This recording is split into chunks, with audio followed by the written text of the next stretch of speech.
it means nothing because the teams might be like, what does this mean? Like, just speak up about what? Like, does it feel safe to speak up? Hey friends, my name is Gabby Rosalie, and this is the Crucial Conversations podcast, a platform dedicated to self-fulfillment and breaking the cycle of wasted potential. Using the tools of perspective, knowledge, wisdom, and awareness, I, with the help of qualified expert guests, share free insight and proven strategies that lead to all forms of success. If you are ready to start investing in yourself and living the life of your dreams, because I promise it is possible for all of us, you came to the right place. Together, we will help each other level up and have the crucial conversations necessary to do so. Welcome everyone back to the Crucial Conversations podcast. I was on a little hiatus and I'm very excited to come back and start showing up from an increased presence of authenticity and service and bringing some new guests onto the show. And the first guest that I am very eager to welcome onto the Crucial Conversations podcast after such hiatus is Archita Fritz. And Archita has a lot of amazing talents and qualities and topics that I'm excited to discuss today. We're going to be diving into entrepreneurial burnout, how to prevent it, not necessarily overcome it. We're going to talk about company culture, its importance, and Archita's role in helping to build a very strong foundation for healthy company culture. And we're going to dive into leadership stereotypes as well. So Archita, I'm going to give a little bit of background about you so that everyone knows who they are receiving such glorious advice from. Archita is an award-winning global marketer. She's got over 20 years of experience, and she has crafted some very successful strategies for both startups and Fortune 500 companies in over 80 countries. So Archita is currently in Germany, but we just had a little conversation offline of our connections to Michigan. She went to Michigan Tech at 18 years old, and so we've got a little bit of that Michigan roots running through her blood all the way from Germany over there. And currently, she is the founder of Ready, Set, Bold. And I'm going to give her a little chance to talk about that as well. And she is the CMO of Speak Out Revolution.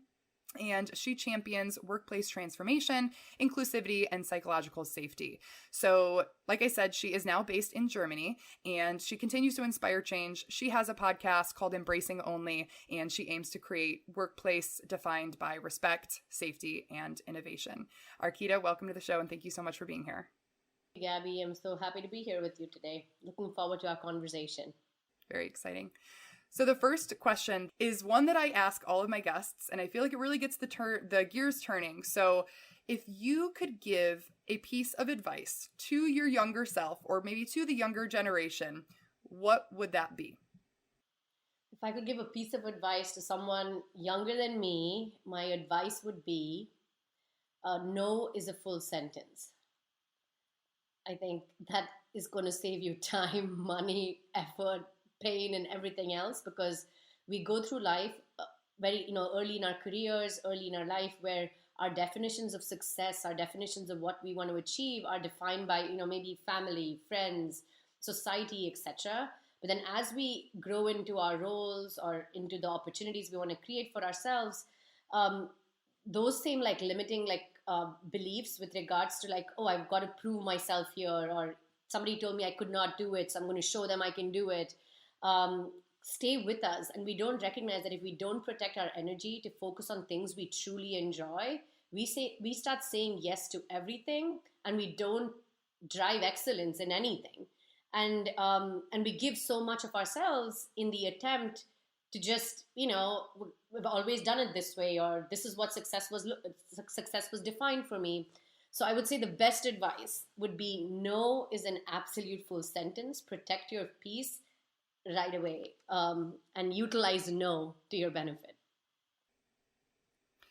No being a full sentence is something that I'm still learning how to integrate in my communications in both my professional and my personal life, because I feel like we always have this tendency to explain, oftentimes over-explain, when we are saying no. And I think that that comes into play so much more often for me in a professional setting, because when I say no to someone, I have this inherent feeling that I'm letting someone down or I'm disappointing someone or I'm not upholding my end of the bargain. But I do believe that over time I have learned, and of course you have learned as well, that when you say no, you also say when you're saying no, you're saying yes to something else. And when you say yes to something, you're also saying no to something else. And so aligning with how you truly want to show up and the services that you're able to provide, saying no is imperative to that process. It's like the biggest piece of like self-advocacy you can do for yourself is setting those boundaries. It's so critical. And it's hard, but you only get better when you practice saying no. And there are many ways in which you can like say no. So yeah, if you want, your best way you protect yourself, but then protect others as well. Absolutely. There's always a kind way to say no. You don't have to, you're not an asshole if you say no, but you're showing up better for yourself and for the people that you're in relation with. So I love that. And in the questionnaire that I had sent you as well, one of the responses to this same question that you had thrown in there that I really, really want to touch on for a moment is the spotlight effect. I'd love to give you a chance to talk about that because I resonated very much with this idea that everyone always has all their eyes on you, but it's a little bit of a convoluted philosophy that we tend to buy into early on, especially in our professional careers. So I'd love to hear what you have to say about that. I guess probably this would be the other most important piece of advice I would give someone is get familiar with the spotlight effect. So, early in our careers, especially, right? So it's a psychological phenomena. We all suffer, struggle, continue to navigate it, but it's where people tend to overestimate the extent of which their actions or their appearance is noted by others, right? So they assume that people are always looking at them, people are always watching, what will people think? If I do this is going to happen. And the reality is that no one's paying attention. We are so obsessed with the fact that oh gosh, I have some leaders who are oh, I don't know if I want to post on LinkedIn, or I don't know if I should say this, or I don't know if I should go advocate for myself like this, or I don't know if I should talk about what I have done, right? Be my own biggest cheerleader. And the reality is that until we let go about how we're being perceived and focus on our goals, we can't lead effectively and genuinely and advocate for change and advocate for impact like we choose to. So recognize that anytime this thought comes into your mind, what will someone think? That's a spotlight effect coming into play. No one's paying attention. Put it out there. And the people that it does resonate with will come and work with you. And the haters, they'll keep hating. Ignore them. Absolutely. And what you said about limiting your ability to advocate for what you believe in, for change, and for the things that matter, there are so many boundaries and limitations that we place on ourselves. If we're trying to please everyone, you're not acting in alignment with what it is that you truly believe, because not everybody is going to like you. We don't like everybody. And so it really defines us as this person who is multifaceted in a way initially, but then I feel like it actually dilutes our ability to show up from a presence of purpose and passion, because we're not connected with that inherently when we're trying to please everyone. Absolutely. It all kind of ties together, right? Radical self-advocacy drives knowing your boundaries. Radical self-advocacy drives recognizing that, you're going to speak up, show up, and celebrate things that you're achieving without worrying too much about how people perceive you. And a lot of this stems from folks who tend to have spent time in corporate environments where they're evaluated by performance reviews, right? Where do you fall in a talent box? How are you performing this quarter? Mid-year reviews, etc. And so it's the perceptions of their managers, the perceptions of their peers, the perceptions of the leaders that then gets reflected, where we're like, oh, if I do it this way, then it could be perceived like this. So therefore, I'm not going to say anything at all. So we start losing aspects of ourselves because we start becoming, this persona or this individual that an organization might evangelize as being what successful looks like in that space. And so I always share with individuals we do workshops with is that get really clear on who you are and what your impact is, so that irrespective of what other folks say, of course take feedback. We all are in the process of continuously learning and becoming better, But if it's not in an alignment with like who you are, what your values are, what you're working towards, all you got to say is namaste and thank you and move on.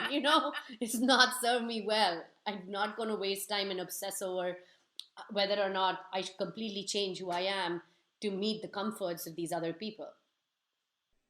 Yeah, and I think that there is something so powerful about individuals that show up unapologetically as who they are, whether or not you agree with them. Because I know that I tend to gravitate towards people who, of course, are authentic and express who they are and what they believe in freely, more than I do with maybe someone who feels like they need to align with exactly how I think or exactly how someone else thinks. Even if I'm not agreeing with the action that they're taking or the opinion that they're sharing, their ability to share that is what attracts me to them and allows me to have this sense of rapport and relationship that I trust where they're coming from because I know that it's from an authentic place and they're not doing this to gain approval. They are literally just sharing what's on their hearts and who they are. And that to me is so valuable. And it actually instills more respect, I believe, in not only my heart for that individual and their opinions and what they're sharing, but it also commands respect from other people in a setting, whether or not they agree with what that person is sharing. Absolutely. Like there is power in being able to show up as yourself. It is not easy to do, and like we all struggle with it, especially when we're put in new environments and we're learning the rules of that environment, right? So you're trying to identify, well, okay, what parts of myself am I willing to share? And you don't have to share all parts of yourself. This is the other like myth we need to bust, is that companies told like, oh, show up authentically, show up authentically. No, they don't want you to show up as yourself. So don't like protect your peace. Show up in these spaces in the way it serves you best. So you may choose not to show every aspect of yourself, and that's okay. But when you do show up as you mentioned, unapologetically, and don't show up in a way in which you're doing it to appease to someone in these environments. That kind of bridges into, I'm going to go a little off kilter from the order that I wanted to structure our conversation because I feel like this is very pertinent right now. How does a leader or how does a team create a culture in which that is accepted, in which true authenticity and embodiment of the strengths that each member of a team is bringing to the table, and create an atmosphere that is welcomed, not only welcomed, but appreciated as well? How would you structure a culture? What looks like a healthy culture that places power in that authenticity and in that purpose-driven heart that each member of the team is able to bring to the table?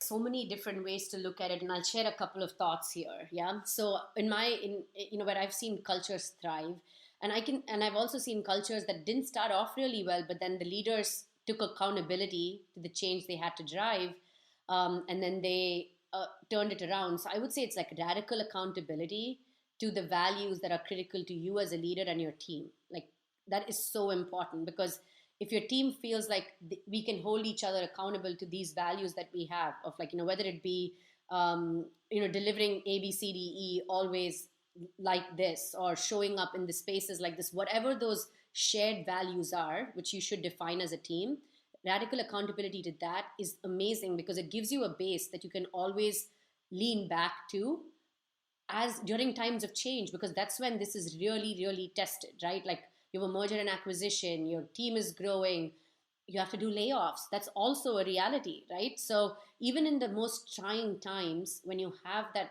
shared radical accountability across these values as a team, it helps you through. And leaders that inspire and don't impose. I shared this a while ago on LinkedIn, is that, leaders that inspire and don't impose, and that cultivate confidence and not fear. There are lots of leaders who think that when they lead from a place of fear, I have more control, I can drive what needs to get done. But you're not building a legacy of respect and impact. You're just executing tasks, because the team is like, oh gosh, okay, I'm going to do what is needed and I'm going to get it done, And so there are like these 5 pillars of like effective leadership. And that is like vision, trust, communication, adaptability, and decisiveness. And I share these 5 pillars because if you don't have vision, it fosters uncertainty in your team. And when there's uncertainty in your team, there isn't a safe space, right? We talk about psychological safety in a team, which is so critical. That's like Maslow's hierarchy, like foundation, right? And how do you build that? It's through these 5 pillars, right? So you feel safe when you have clarity on where you're going as a team. So no vision, it fosters uncertainty. No trust, it breeds apprehension, right? Because you're just like, oh my gosh, I did not get this done in time. I could not because I had to take care of my sick mom. Can I go tell my leader that I wasn't able to do this? And what is that feeling like where it feels safe to fail forward, right? If it's no communication, it leads to isolation. Those command and control leaders who impose fear, right? It's like, I will reach out to you when I need you. It's not the other way around. And that's problematic. And then if there's no adaptability, it creates frustration. So, you can get a trickle down effect where C-suite and senior leadership tells larger teams, we're going to be doing A, B, C, D, E. And you might have these shared goals as a team, but you haven't been able to create those muscles for adaptability. It will lead to frustration because the team is like, well, we had this plan, like this was the only way to do it. And change is hard, right? But change is like the only constant in these situations. So how do you factor in that muscle? And the last one I would say is like the lack of decisiveness, right? So sometimes you're going to have to make, like a lot of times, you are always going to have to make decisions. The team is going to look to you to make decisions. And if you vacillate and you say things like, well, if this was the case, this could be true. If this was the case, this could be true. Let's see where this goes. That's going to create stagnation, frustration, isolation, apprehension, uncertainty, like all of these things.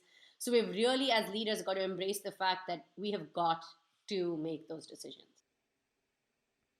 Absolutely. And I think on a smaller scale, if someone may not be a leadership to an executive team in the professional world, in a corporate setting, we're all leaders for ourselves and in our own lives. And I think that those 5 pillars can be applied to an individual just as much as they can be applied to a leader who is leading a team. And I think that each one in that corporate setting, it has a lot of effects on not only the individual that is showing up from that position of leadership and the team, but if you're looking at it from a personal lens, I mean, all of those things are so, so important. The adaptability, the trust, the vision, because if you aren't showing up with all of those very important pillars, you yourself are going to have a very hard time trusting in where you're going in this process. You're going to have this aversion to, your path if you aren't clear, if you aren't decisive, if you don't allow yourself to fail forward, right? There has to be that psychological safety going on up here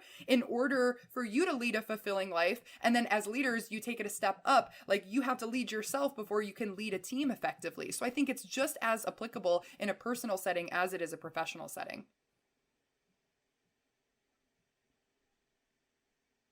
We are leaders of self, and if we cannot lead,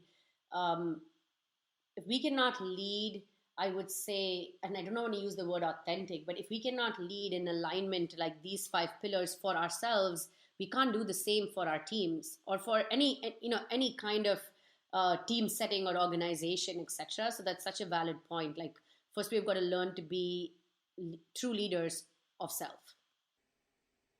Yeah, absolutely.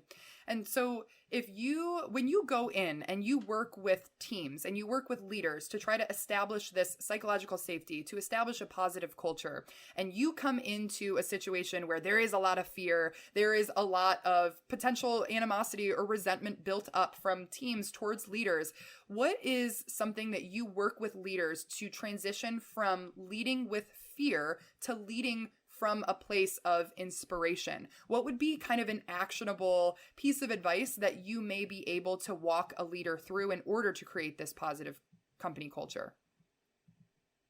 So nuanced, but it's such an important question, right? And it happens so often. We were just chatting about this before we hit record, is that a lot of times folks bring me in and they're like, oh, Archita, we need to grow our business 80 times or whatever it is. We need to scale to this new market, etc. And then during that journey, we identify that it's not just a product problem or a process problem. The root cause is individuals. It's people, right? And it goes all the way to the top. So the number one thing is, what are you saying yes to as a leader? We're going to first start there.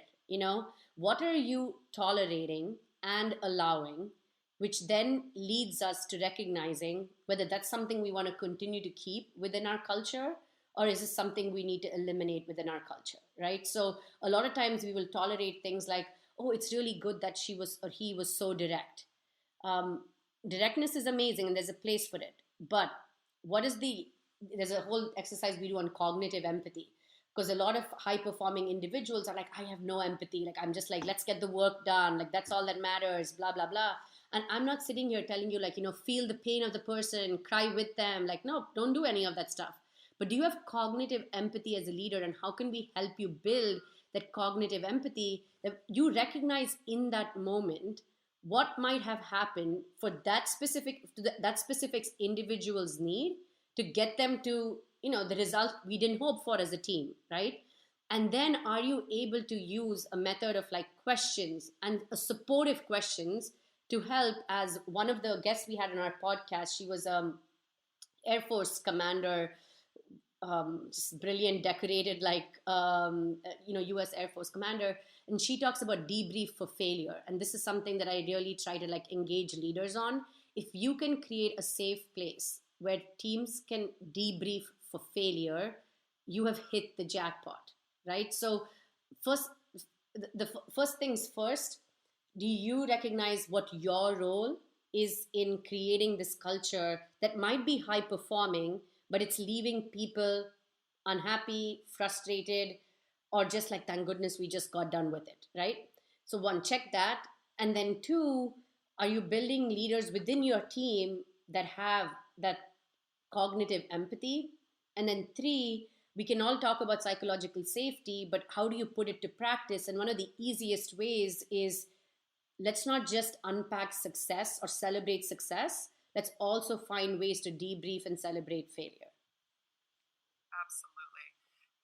Cognitive empathy, that just like clicked something in my brain, because I think that as leaders, oftentimes you have so much going on and you have to make these decisive decisions and you have so much on your plate, and you're working with people and you're also working with material and you're working with things that need to be done, and you have to be productive and you have to be strong, and there's so much going on that sometimes we're on overload mode, and it's difficult to really slow down and show up for your team members from a place of relationship, because we're so caught up in the things that we have to get done. But it's so imperative to the performance of your team and your company as a whole. And I love the idea of cognitive empathy, because you can employ your rational mind to deduce how it is you can relate with someone going through something that is a critical component to your business and to their role, because they're the person who's fulfilling that role.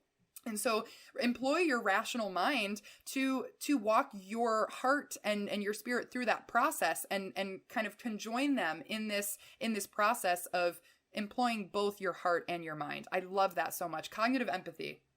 Very, very cool. Oh my gosh, like that's something I think I said something really controversial on LinkedIn the other day, where I was like, empathy is dead. Because not empathy is dead, but like empathy is not all that, it's not dead. It's not dead, folks, but it's very much alive. But a lot of, I see this with a lot of like people who relate to being, a type A, high performers. I used to be in a company culture that was focused on strengths.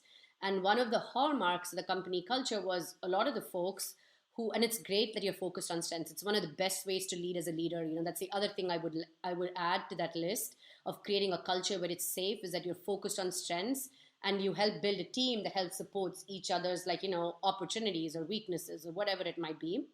But I mentioned this about cognitive empathy because, and I said like it's overrated or something like that, because a lot of times, because we don't relate to the fact that, oh, I don't feel the pain, I don't feel the suffering, etc., we go all the way the other way, and you hear people say things like, I just call it like I see it. Why should I sugarcoat it? I say what I mean. It's efficient. It's clear. Or things like, I don't mince my words. Clarity is the best policy. And usually these people are like celebrated for their directness, right?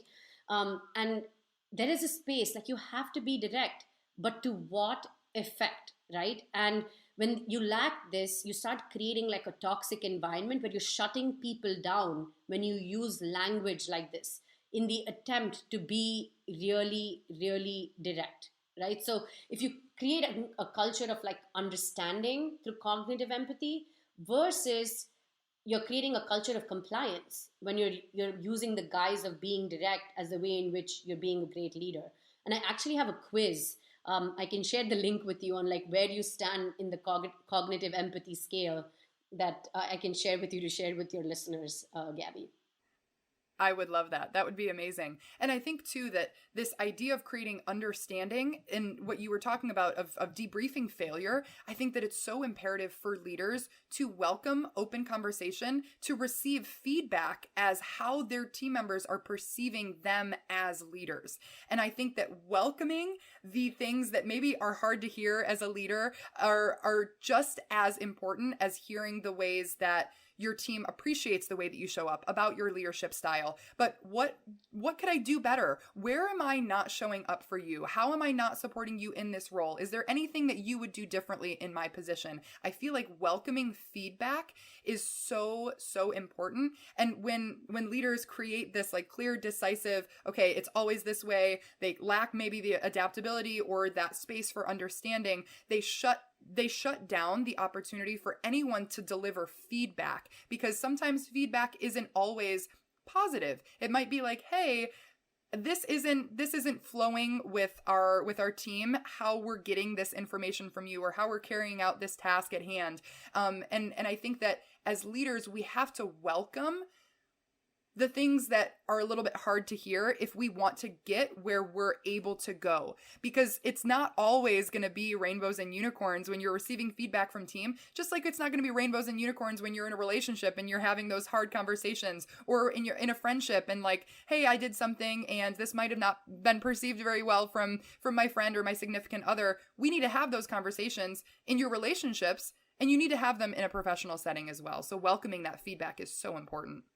Yes, you make such an important point. And, a really easy way that leaders can do this, and we can do this for ourselves as well if we work with people on a consistent basis, is even like if it's once a month, you have a one-on-one with your team, or you have a one-on-one with your mentor or someone else, or even a client or a customer, if you're like, on your own, is it's like the start, stop, continue exercise. So there's no stonewalling, there's no defensiveness, like set the ground rules and share that, I've provided feedback as a leader, we're doing well in all these things, but as I continue to help support my team and support you in your journey and your goals, can you share one piece of feedback for me that I should start doing, something I should stop doing, and something, we should continue doing? This is so valuable because it takes away all assumption and it helps eliminate bias, because every single a person on your team has a different way in which they want to be led. Not just the way in which you thought was the right way to lead a team. Like, we use a lot of these stereotypes, right? Like servant leadership and charismatic leadership and this leadership and that leadership and all of this stuff. And it strips all these names and jargon and brings it down to the core fact of like, how can I support you towards your goals? And what is that start, stop, continue in that journey to help you get there?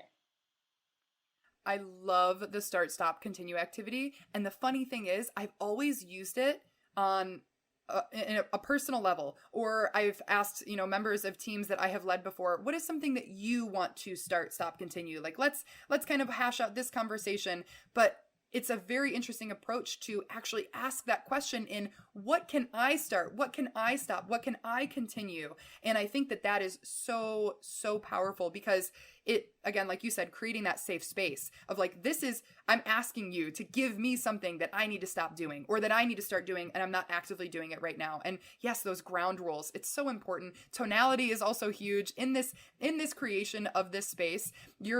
You have to allow others the room to think and give without growing defensive. And I think that a lot of leaders sometimes get caught up in leading from ego. And, if I hear something that I'm not doing well, I'm going to shut it down because I don't want to hear it. And we're successful right now. I can't deal with this.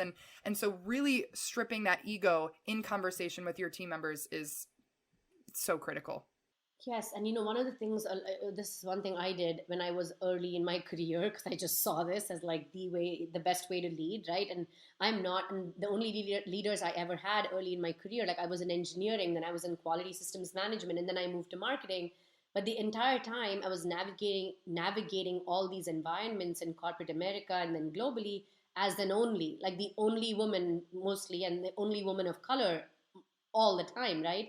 But I would mirror my leadership style to what I saw, which was a bunch of white men. And that's a problem because that's not who I am, right? So, very early in my career, I would say things like this. And I'm so glad my team, one of my team members, like I thank him to this day, Michael Arbuck, he called me out on it. And he's like, and I used to say, this team, just speak up.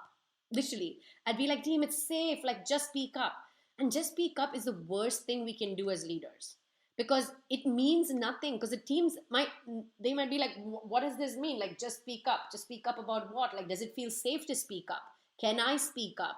Can I speak up in front of this team, right? So you have to put in the work as a leader wherein they will choose to speak up when they need to on things that are not aligned with those accountability values, etc. But then you can also have conversations outside of this environment, one on one, to understand, for especially like individuals on your team who do identify as being an only, or like one of the only people on your team, is diving deeper with them, because they probably are feeling the most amount of inequity on your team, and asking questions like, what's stopping you from thriving in this environment? And they could be doing amazingly well. It's okay. Like, what would thriving look for you? You could be successful, but what would it really look like? And what's stopping others from giving you the space to thrive in this environment, right? So you ask, when you start talking everybody here, and then finally, what can we collectively come together to do better to help you thrive in this environment, right? So now you're also bringing in the team, like you do your start, stop, continue individually, but then you're bringing in the team to kind of see, well, collectively, what can we do? And we go away from like, well, I always tell my team, just speak up. And I cannot tell you how many keynote speeches I've been called to do where folks are like, we just want people to like start learning to speak up.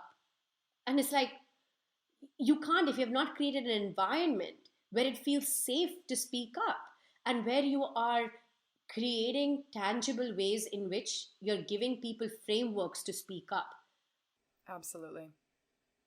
Absolutely. So, kind of on the flip side of the situation, if you are in a position where you're a part of a team, you're not the leader of a team, what advice, if any, that you have at the moment would you give to someone who doesn't feel this degree of psychological safety and has things that they feel need to be communicated, but feel a little trepidation in reaching out to a leader or sitting down and having these conversations?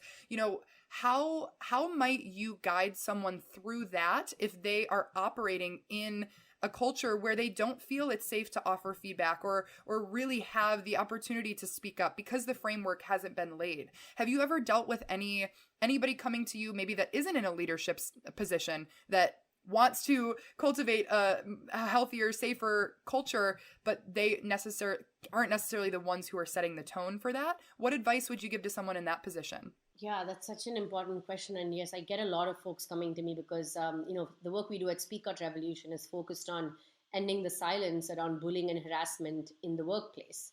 And so, usually in these situations, people are silenced, right? When they're trying to speak up. And so, one of the questions, and there's this amazing book, I would highly recommend everybody go buy it. It's called Unlearning Silence, and it is by Elaine Lynn Herring. She just launched this book, and it's a Penguin Random House. It's an amazing book. And the reason I shared this is because we've got to investigate for ourselves what aspects of ourselves are we willing to silence for the comfort of others.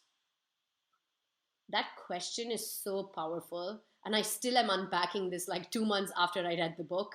Right, like what aspects of myself am I willing to silence for the comfort of others? Once we recognize and start unpacking that question, we then recognize, okay, what parts of that do I want to change? Because if we don't know what to change, then we feel like, oh, I should have spoken up here, I should have spoken up there. But maybe it was fine to stay silent in these situations. It's absolutely okay, because you need to protect your peace. You need to like just not deal with the bully or whatever it might be, right? So first understand what aspects you're silencing, and then ask yourself, am I comfortable with silencing these aspects of myself? Or are there aspects wherein I don't want to stay silent anymore. I have a need to help share these to help drive this space of safety. The second step I would do is have a conversation with a peer that you trust. Because especially if you're not so sure about the leader yet, you're building a new culture together, whatever it might be, and have a conversation. I notice that these might be some opportunities wherein which our team could be doing better. Are you noticing similar things, or do I have biases of my own that are causing blind spots for me to not see the full picture, right? So everything we come in at, there's this joke about how we have our own radio, which is with him playing, right? Which is what's in it for me all the time. Uh, so we look at every single interaction, no matter how amazing leaders we are or whatever we claim to be, in ultimately the lens of what's in it for me. And so we might be losing the bigger picture. So engage with a peer and understand. And if you all both feel like, hey, there is an opportunity here, now you can't help make that person come and speak up on your behalf, then it's an opportunity to go and engage with the leader to be like, hey, this is all that's going well. Understand how the leader leads as well, right? So this is again the cognitive empathy on your behalf. A lot of times people go and just dump on leaders and they're like, they'll figure it out. It's their job to figure it out. Don't have a sense of entitlement that other people need to figure the problem out for you, even if you are on the team. Come to the table with certain solutions and create an environment for conversation. It could be debate, absolutely, have a debate about it. But come in prepared with solutions versus this entitlement that it's a you problem, not a me problem to solve because you are the leader of the team. That is where the biggest strain starts on teams. And that is where you then don't achieve what you were seeking to advocate for on behalf of yourself or on behalf of the team. That amazing.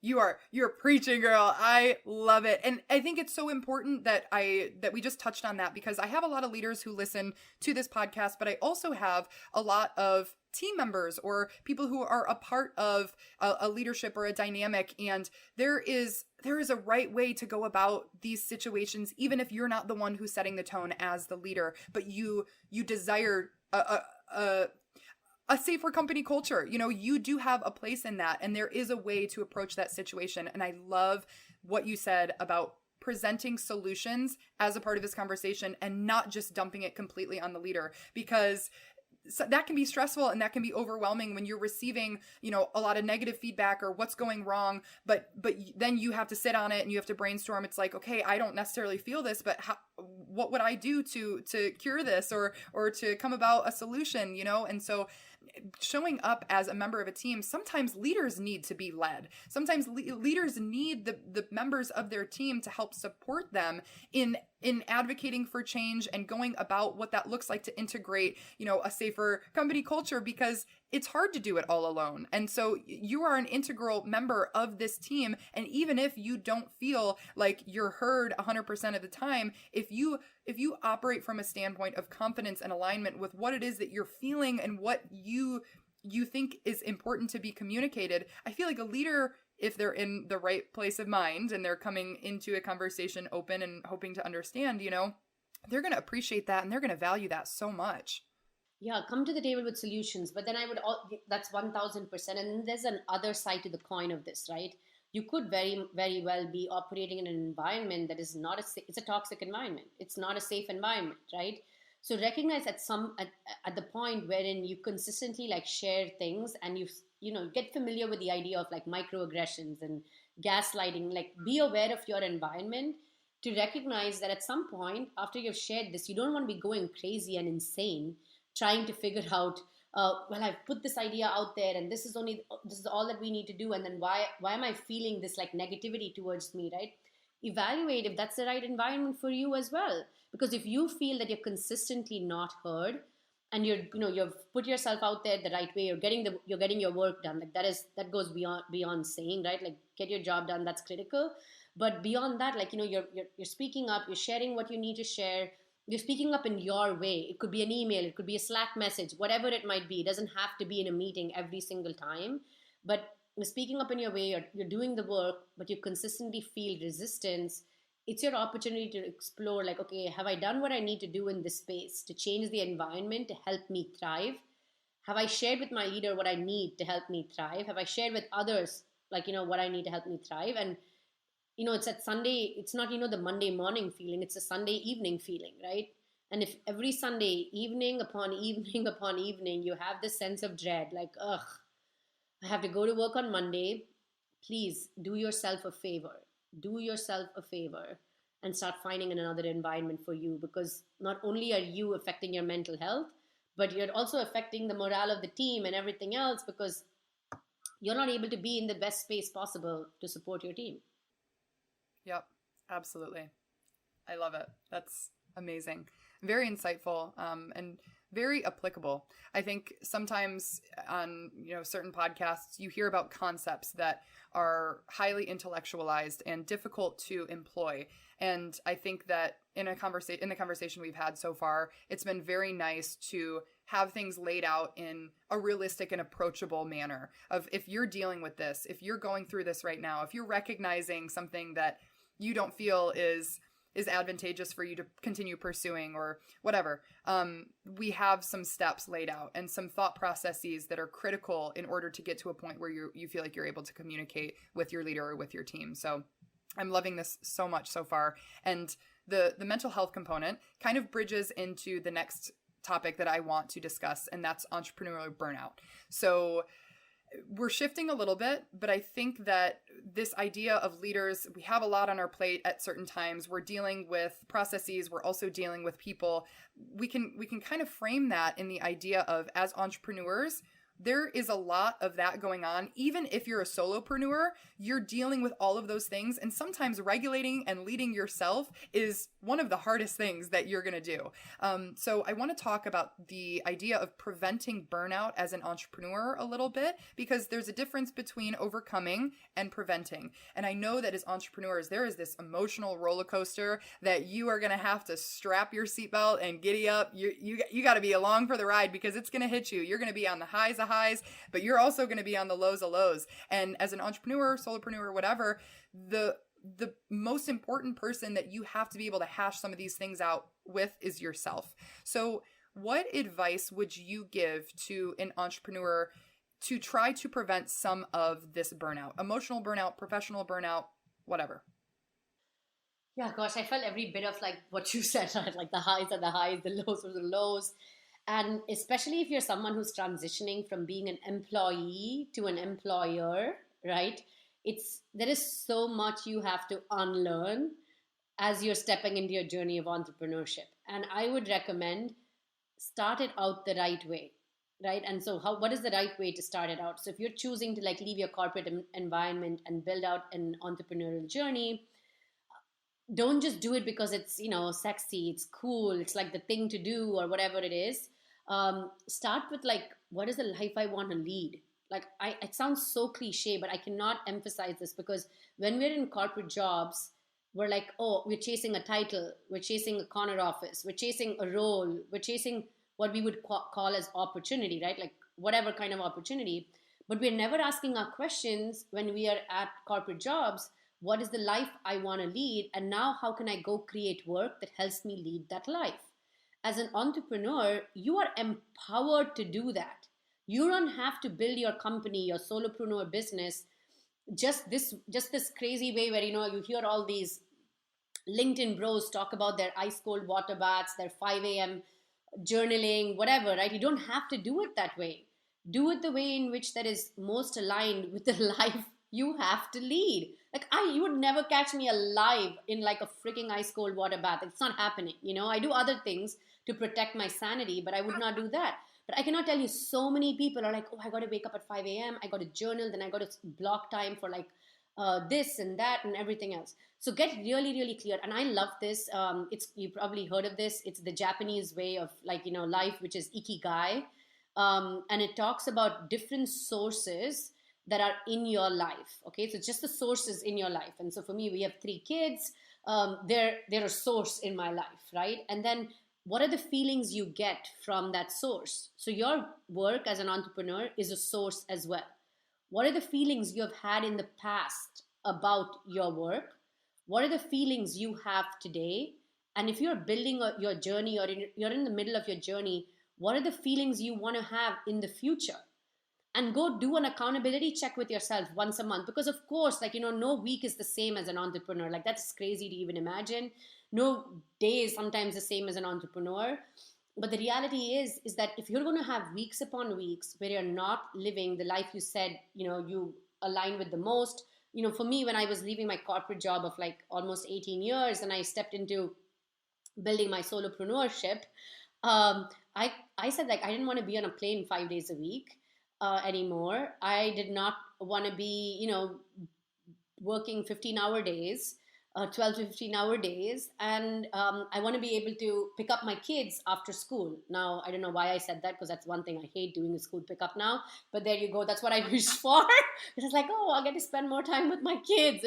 It is freaking more stressful than being in a meeting for 18 hours. But, you get what you wish for. But the reality is that I was really clear about how and where I wanted to work. And I said, I'll work with clients only 3 days a week, and Monday and Friday are for my creative projects. And so I protected, and that's the second part, is get clear about what is the life you want to lead. Part two is get really clear about your non-negotiables.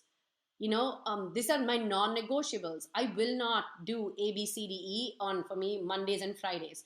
Now, of course, there might be a crazy exception, like one of the CEOs I'm working with is flying around Asia, and then on Friday is the only day we can meet. And I'm like, I'm very clear, and literally everyone who has ever scheduled that one-off meeting, they also profusely apologize for stepping in there, because I set the boundaries from the beginning.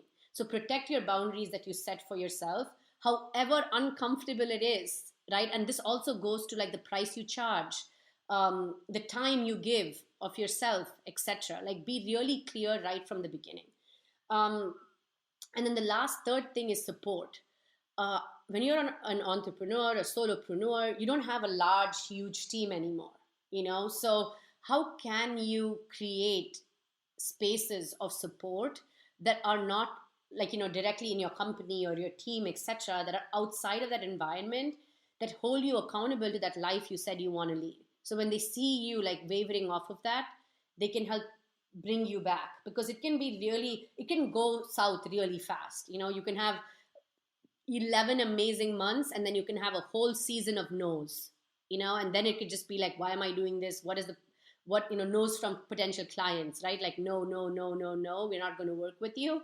And so it's so important to like have this community, like, or whatever it is, 1 or 2 people or 4 people that can support you as you're navigating that, and build community with other people on your journey. Because the people from your old life, especially if you're building entrepreneurship now, they don't understand where you're at. They're still getting a steady paycheck. They have no clue what it's like. So while it's amazing, again, build community with folks who like get where you're at in your journey right now. So those would be my 3 that I would share.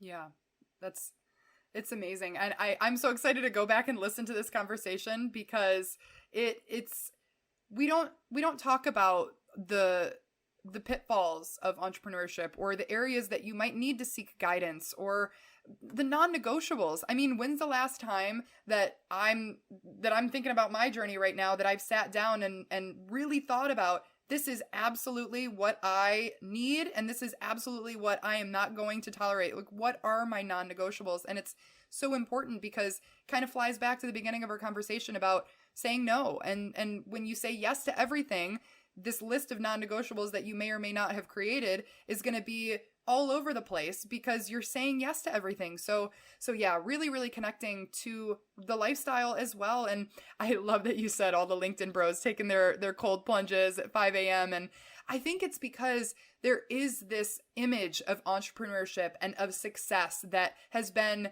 portrayed for so long that looks that way. Like, it has to be grind 24/7. It has to be 12, 15-hour days, 7 days a week. And I know, especially as a female entrepreneur, that is not sustainable, and I don't want that. Like, it's absolutely not even on my radar, something that I'm working toward, because I don't care how much money goes along with that. I don't care, how many teams I get to work with. If I am not happy with my day-to-day life, I don't think that the journey of an entrepreneur is for me, but an entrepreneurial journey is going to look very different for everyone, because you set the terms.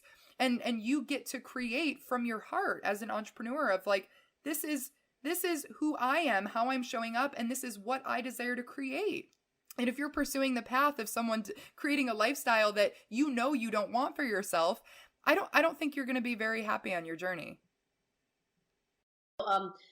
Gabby, this is another thing I can share with you as a link. So when I started this, I created it's just a free webinar. It's called Momentum Maker, but it just asks these key questions to get clarity for you to take 15 minutes out of your day and get really clear about what are your non-negotiables. What are the things I love to do, will get paid for? Just some of those basic questions so that you have radical accountability to yourself, right? Which is so, so critical. So happy for your community as well to go do that little workbook.